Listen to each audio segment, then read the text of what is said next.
पुढे गेले थांबा. आणि त्या जेव्हा हिंदू हृदय सम्राट वंदनीय बाळासाहेब ठाकरेंचं एक वाक्य मला आजही आठवते की मी वयाच्या 15व्या वर्षी शिवसैनिक झालो आणि त्यावेळेस त्यांनी मला ते कानावर आहे की जेव्हा कोणी संकटात असेल तेव्हा जात पात धर्म न पाहता त्याच्यासाठी आपण धावून गेलं पाहिजे. आज शिवसेना संकटात होती. माझी आई 83 वर्षाची होती. तिनं सुद्धा सांगितलं की शिवसेनेसाठी आपल्याला जायचं. थोडेसे गदगद झालेले आहात आईची आठवण काढून. तर आता आईची आठवण आलेली आहे. मला सांगितलं होतं शिवसेनेला सहकार्य करत म्हणून आज मोठ्या प्रमाणावर त्या ठिकाणी आईचं स्वप्न तुम्ही पूर्ण करताय आणि म्हणून तुम्ही ठाकरेंबरोबर उभे राहिले. हो बिलकुल ठाकरे साहेब.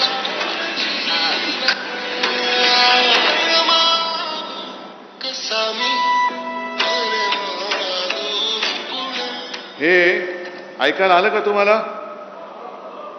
आईला काय वाटेल? आईची शपथ घेऊन जर गद्दारी करणार असेल तर खरोखर आईला काय वाटत असेल?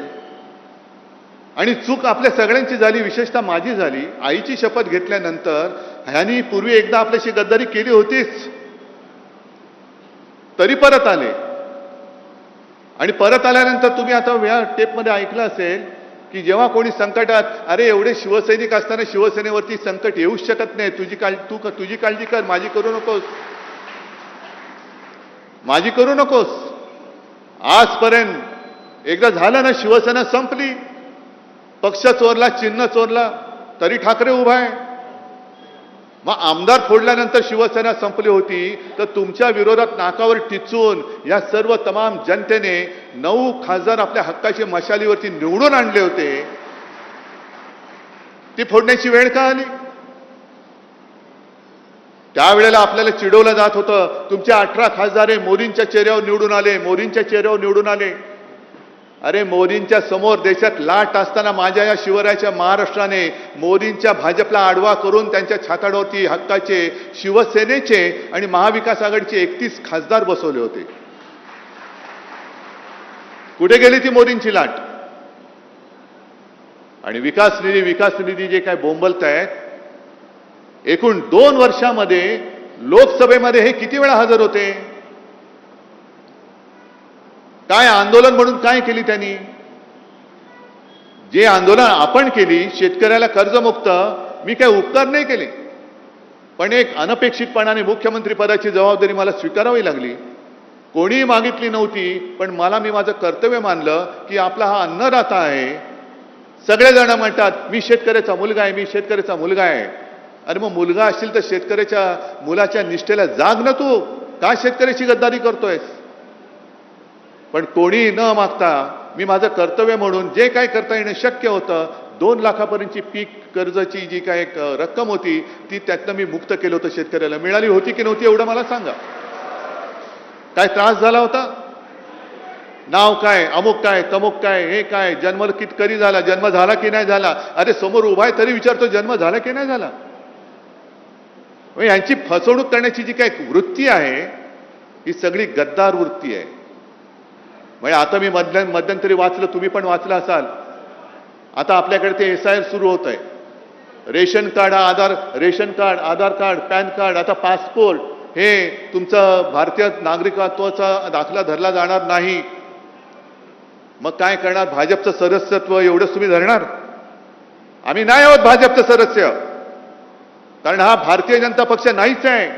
असाच जर का वागला तर हा पाकिस्तान जनता पक्ष होतोय की काय, अशी आम्हाला तर चिंता वाटायला लागलेली आहे. कारण यांनी गद्दारी जी केलेली आहे, गद्दारी तुमच्या आमच्याशी केलीच. गद्दारी स्वतःच्या आईबरोबर केले, गद्दारी शिवसेनेबरोबर केले, गद्दारी तुमच्याबरोबर केले. आणि एवढंच नव्हे तर जो उल्लेख आता संजय राऊत यांनी केला, राम मंदिराच्या दानपेटीतले पैसे चोरले जात आहेत, चांदीच्या विटा चोरल्या गेल्या आहेत. शिवसेनेने देणगी दिली होती, तिचं काय झालं माहिती नाही. चांदीच्या विटा दिल्या होत्या, त्याचं काय झालं माहिती नाही. शिलापूजन, स्वतः शिवसेना प्रमुख गावोगावी फिरले होते, यवतमाळमध्ये सुद्धा आले होते. तिकडे सगळीकडे पूर्ण महाराष्ट्र शिवसेना प्रमुखांनी पिंजून काढला होता. राम मंदिर वही बनाएंगे, काय एक वातावरण झालं होतं आणि तमाम हिंदूंना यांनी सगळ्यांनी साथ घातली होती. हिंदूंच्या भावनेशी गद्दारी करणारे हे भारतीय जनता पक्ष आहे. आज हा हिंदुत्वाचा अपमान आहे. ही गद्दारी शिवसेनेशी नाही, गद्दारी हिंदुत्वाशी केलेली आहे, गद्दारी या देशातल्या हिंदूंशी केलेली आहे. जाब फक्त या गद्दाराला विचारून नाही चालणार, जाब भारतीय जनता पक्षाला विचारावं लागेल. आपल्याकडे काय होते की जेवढ्याच तेवढं करून आपण विसरून जातो. ज्याप्रमाणे विधानसभेत आपलं सरकार यांनी पाडलं, गद्दारी करून पाडलं. 2.5 वर्ष तुम्ही राग तुमचा धुमसट ठेवला होता आणि तो राग त्यांना लोकसभेमध्ये दाखवून दिला. यांना काय वाटतंय की आता काही नसताना काही केलं तरी चालतंय. लोकांची स्मरणशक्ती किती आहे? किती आंदोलन करतील? 1 आठवडा करतील, 1 महिना करतील, 2 महिने, 3 महिने, 6 महिने, 3 वर्षांनी जेव्हा निवडणूक येईल तेव्हा आम्ही बघू. नाही, हा राग विश्वासघाताचा जो राग आहे तो धुमस्ता ठेवला पाहिजे. तुम्हाला जी मतं दिलेली आहेत ती जनता ही जिवंत माणसं आहेत. त्यांच्या न्याय हक्कासाठी म्हणून तुम्हाला मतदार तिकडे त्यांनी खासदार बनवून पाठवलं होतं. आणि विकास निधी कोणाला लागतोय? विकास निधी फक्त काय भाजपच्या बापाच्या मालकीचा आहे का? भाजपच्या विरुद्ध जे खासदार निवडून आले तिकडे भाजपचे मतदार नाही आहेत आणि भाजपच्या विरोधात ज्यांनी मतदान केली ती जनता माझ्या समोर आहे. पूर्ण राज्यभर पसरले, देशभर पसरलेली आहे. ही जनता